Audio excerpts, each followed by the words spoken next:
పూరి జగన్నాథుడిని పూజించిన విశ్వావసుడు ఈ జగన్నాథుడి గిరిజనుల దేవుడని, నీలమాధవుడనే పేరుతో పూజలు అందుకుంటూ ఉండేవాడని స్థల పురాణం చెప్తోంది. అడవిలోని ఓ రహస్య ప్రదేశంలో ఉన్న జగన్నాథుడిని గిరిజనుల రాజైన విశ్వావసుడు పూజించేవాడట. తెలుసుకున్న మహారాజు ఆ రహస్యాన్ని కనిపెట్టడానికి విద్యాపతి అనే బ్రాహ్మణ యువకుని అడవికి పంపాడు. వసుడి కూతురైన లలితను విద్యాపతి ప్రేమించి పెళ్లి చేసుకున్నాడు. ఈ జగన్నాథ విగ్రహాన్ని చూపించమని పదే పదే ప్రాధేయపడుతున్న అల్లుణ్ణి కాదనలేక ఆ రాజు అతని కళ్ళకు గంతలు కట్టి గుడి దగ్గరికి తీసుకెళ్ళాడు. విద్యాపతి ఆ దారి తెలుసుకునేందుకు తెలివిగా తాను వెళ్ళే ఆ దారి పొడుగునా ఆవాలు జార విడుస్తూ వెళ్ళాడట. కొన్నాళ్ళకు అవి మొలకెత్తి దారి స్పష్టంగా తెలిసిపోయింది. వెంటనే అతను ఆ మహారాజు కబురు పెడతాడు. కలలో కనిపించిన జగన్నాథుడు రాజు అడవికి చేరుకునేలోగా అక్కడ ఆ విగ్రహం మాయమైపోతుంది. రాజు నిరాశతో నిరాహార దీక్ష మొదలు పెడతాడు. అశ్వమేధ యాగం చేస్తాడు. నీలాచలం మీద ఓ ఆలయాన్ని నిర్మించి నరసింహస్వామి విగ్రహాన్ని ప్రతిష్ఠిస్తాడు కూడా. ఒకనాడు ఆయన అక్కడే నిద్రిస్తుండగా జగన్నాథ స్వామి కల్లో కనిపించి సముద్ర తీరంలో చాంకీ నది ముఖద్వారానికి వేప కొయ్యలు కొట్టుకొస్తాయని వాటితో విగ్రహం చేయించమని ఆదేశిస్తాడు కలలో జగన్నాథుడు. కొయ్యలైతే వచ్చాయి కానీ విగ్రహ నిర్మాణానికి ఎవరూ ముందుకు రారు.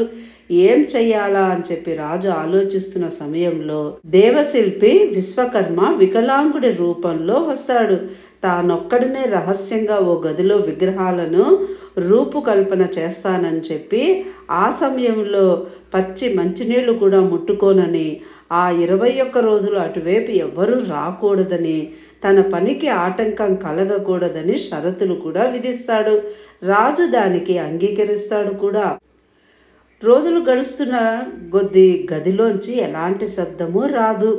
20వ రోజు రాజు ఇంకా తను తొందరపాటుతోటి గడువు పూర్తి కాకుండానే లోపట నుంచి ఏ శబ్దం రాలేదని చెప్పి రాజు తలుపులు తెరిచి చూస్తాడు. అక్కడ సగము చెక్కి వదిలేసిన విగ్రహాలు ఉంటాయి. శిల్పి కనిపించాడు. అక్కడ చేతులు కాళ్ళు లేని సగం చెక్కిన విగ్రహాలు మాత్రం దర్శనమిస్తున్నాయి. పశ్చాత్తాపంతో రాజు బ్రహ్మదేవుణ్ణి ప్రార్థిస్తాడు. చతుర్ముఖుడు ప్రత్యక్షమే ఇక మీదట అదే రూపంలో విగ్రహాలు పూజలు అందుకుంటాయని ఆనతిస్తాడు. తానే స్వయంగా వాటికి ప్రాణప్రతిష్ఠ కూడా చేస్తాడు. అందుకే పూరి ఆలయంలోని విగ్రహాలకు అభయహస్తం వరదహస్తం కనిపించవు. చతుర్ముఖ భువనాలకు వీక్షించడానికి అన్నట్టుగా ఇంతింత కళ్ళు మాత్రం ఉంటాయి. దేశంలో ఎక్కడా లేని విధంగా పూజలు అందుకుంటున్న ఇక్కడి ఈ దారుదేవత మూర్తులకు 18, 12 లేదా 19 సంవత్సరాలకు ఒకసారి మార్చి నూతన దేవతామూర్తులను ప్రతిష్ఠిస్తూ ఉంటారు. దీనిని నవకళేబర ఉత్సవం అని కూడా అంటారు. ఈ ఆలయం ఆధ్వర్యంలో జరిగే ఉత్సవాలన్నింటికల్లా ముఖ్యమైనది పూరి జగన్నాథ రథయాత్ర. జగన్నాథ రథయాత్రగా పిలువబడే ఈ రథయాత్రలో లక్షల మంది పాల్గొంటారు. చాలా విశేషంగా జరుగుతుంది ఆ జగన్నాథ స్వామి రథయాత్ర. ఇది జగన్నాథుడి యొక్క చరిత్ర. జై శ్రీకృష్ణ. ఇంకోసారి ఇంకో విషయం విందాం.